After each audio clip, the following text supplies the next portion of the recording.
Olá, bem-vindos ao canal da APFM. Comigo tenho Neuza Pedro, professor do Instituto de Educação da Universidade de Lisboa, que é também uma das responsáveis por esta sala que nos encontramos, que é tão diferente das salas de aulas que estamos habituados. Neuza, começo então por perguntar, porquê criar estes novos espaços de trabalho e de formação?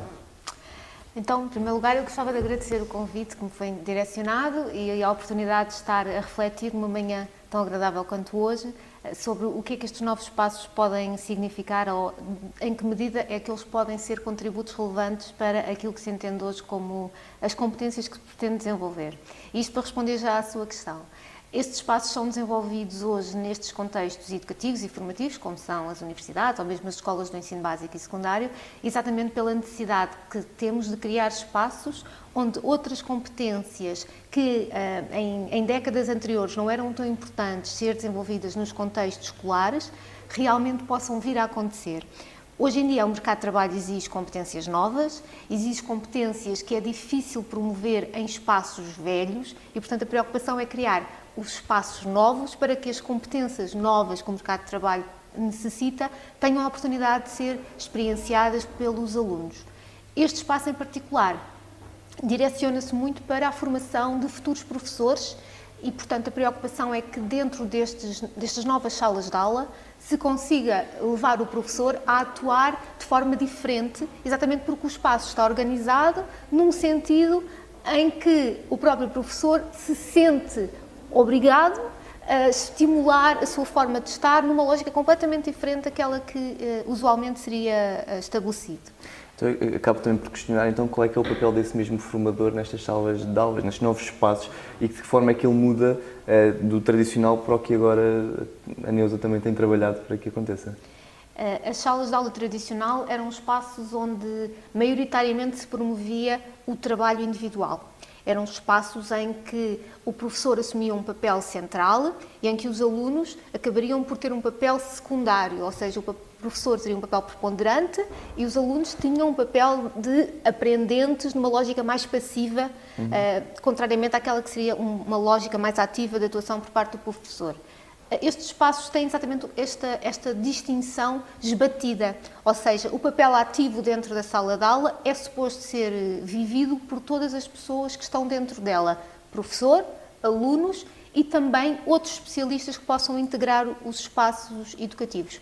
Isto cria a ligação também entre o espaço de sala de aula, que anteriormente era um circuito relativamente fechado, para aquilo que são hoje em dia potencialmente espaços educativos abertos em que outros especialistas noutras partes do mundo até podem realmente fazer parte daquilo que é uma aula tradicional. E, portanto, não só o papel do professor muda, como também as pessoas que podem estar dentro desta sala de aula potencialmente também mudarão. Então, e quais são também os princípios que devem orientar estes novos espaços de trabalho, estas novas salas de aula? Que princípios é que devem ter na criação e na divulgação e mesmo no desenvolvimento destas novas salas de aula? Princípios é que devem estar coerentes dentro da sala, não só na sua criação, no seu desenvolvimento, mas também na utilização das mesmas?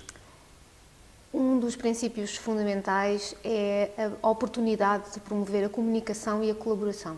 Sem sombra de dúvida que saber estar em interação com outros é fundamental. E se nós criarmos espaços educativos que sejam espaços que promovam o isolamento, a reflexão isolada, não estamos a permitir que crianças, adolescentes, até adultos, desenvolvam competências de interação social, de comunicação, de partilha. E os espaços devem estar organizados de modo a que aquilo que são estas competências realmente tenham a oportunidade de acontecer. Portanto, a questão relacionada com a colaboração é realmente fundamental. Mas há outros princípios. Um deles, eu gosto muito de frisar, é a preocupação com a flexibilidade.